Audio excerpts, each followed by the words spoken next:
what if you could play your guitar with the same ease that you can speak or sing?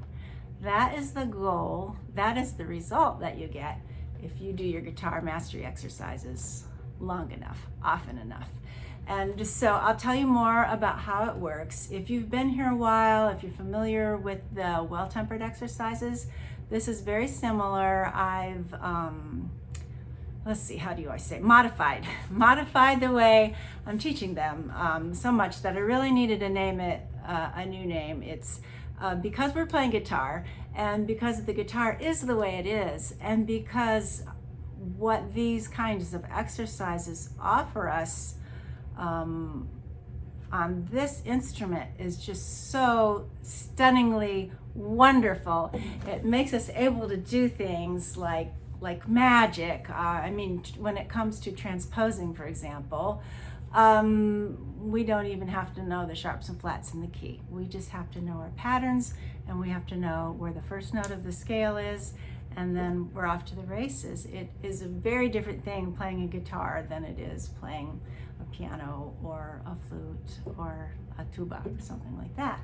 So we really need to take advantage of the strong points that the guitar gives us, and the guitar can actually teach us our music theory if we learn right, and that's what's going to happen. And it never has to be difficult.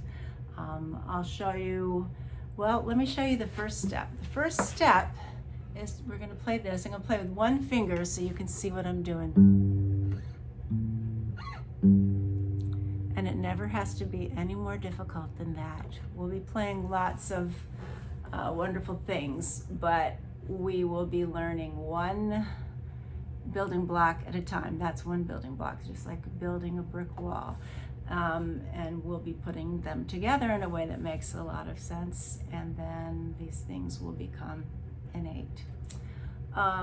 So this is like my third try on this video. I think I told you, if you're familiar with the well-tempered exercises, you actually don't have to watch this little intro because you already know what it's all about. But if you're new here, there's some basic things you need to understand. So I've told you what the long-range goal is and what the result is. If you do these exercises every day, you don't have to do them for a long time. It's the way it works, because it's developmental and because of the way your brain works. If you do it daily, even for 5 minutes, 5 or 10 minutes, it will make a lot more difference than if you do it once a week for an hour. You really need to do it regularly. And if you only have 5 minutes to practice, do this, because it will pay off in spades. So we talked about, now I'm out of order.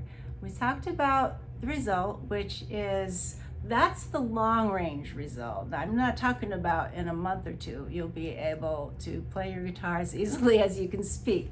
I'm talking about a year or two. It depends on how often and for how long you do your exercises and where you're starting at to begin with.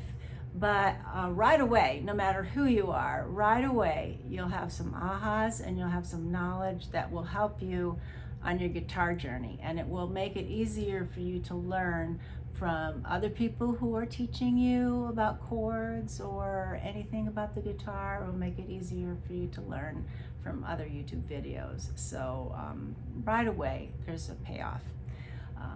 Let's see, so we talked about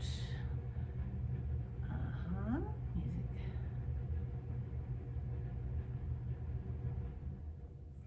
Okay, just for example, when we talk about musical expression being developmental, I want to talk about that a little bit. A lot of people make a mistake when they think that it's cognitive, like learning facts. It's not like you need to learn the facts about where the notes are on the guitar and the facts about music theory. It's developmental, which means you have to spend enough time with each developmental phase before you can go on to the next phase. And it's only going to develop just as fast as it will develop, okay? And since our long range goal is being able to play our guitar with the same ease that we can speak or sing, it's going to develop much like our speaking and our singing develops. So if you can think about the time when your speech developed, some people, I don't know if anybody actually remembers, our speech develops pretty young, but you might remember being around younger children or have had children of your own.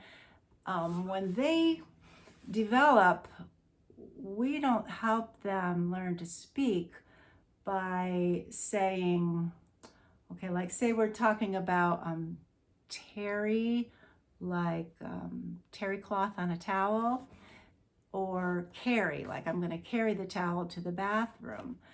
And we don't tell the 1-year-old, well, let's talk more like a 2-year-old child. We don't tell the 2-year-old child, okay, today we're going to learn the word terry. Like this towel is called terry cloth. To make the T sound, we put our tongue on the roof of our mouth near the front of our mouth. T makes terry. But when we say carry, we put the back of our tongue on the roof of our mouth and it makes a k sound, and that's carry. So can you do that? That's not the way we teach children to speak. For one thing, they're not cognitively ready to learn that way. They might be able to make the t sound, they might be able to make the k sound, but part of what we're going to talk about is how first they just make sounds. They play, they babble, and first they learn to make sounds like t or k, k, k, k, and then they learn to put them together to make words. Okay, so there's two ways we're going to talk about how this development applies to us and the exercises that we're doing. One thing is we're going to learn little pieces of music, and one of the pieces of music is called a second. It's we can call this an interval, and we'll name it a second, and that's one little building block in music. A lot of times in music you will hear that sound. We put it together with the other sounds and we have melodies. So when we learn one sound like this, it's like the child learning how to say k or t or b or, you know, any of the sounds they're going to use. See, where am I? Here's another sound in music. This is a different interval called a fifth. You don't have to remember that. We learn this sound and we do exercises with that sound, and then when we learn to put them together after a while to make words.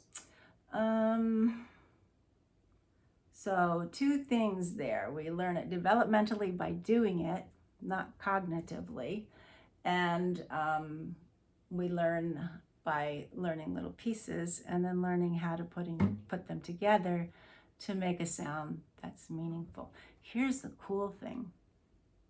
You already know what the sounds are. You already know the meaning of those sounds.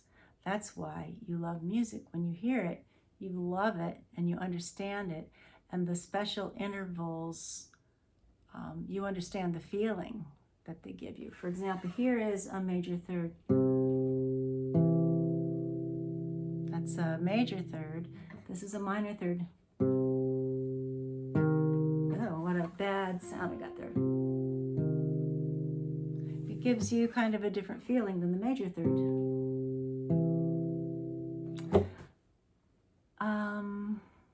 When you hear a melody, you recognize it. That means you already have, when it comes to, if we were talking about speech and a child that's learning, they might have all the receptive skills and they understand everything you say, but they're not talking yet. That's what we're like as beginning musicians. We understand what we hear. We're just not speaking it yet. So you're well along the way. Okay, I think that just about covers it. So I'll see you in the first guitar mastery exercises lesson, and we'll begin doing some work with the major second. See you there. Bye.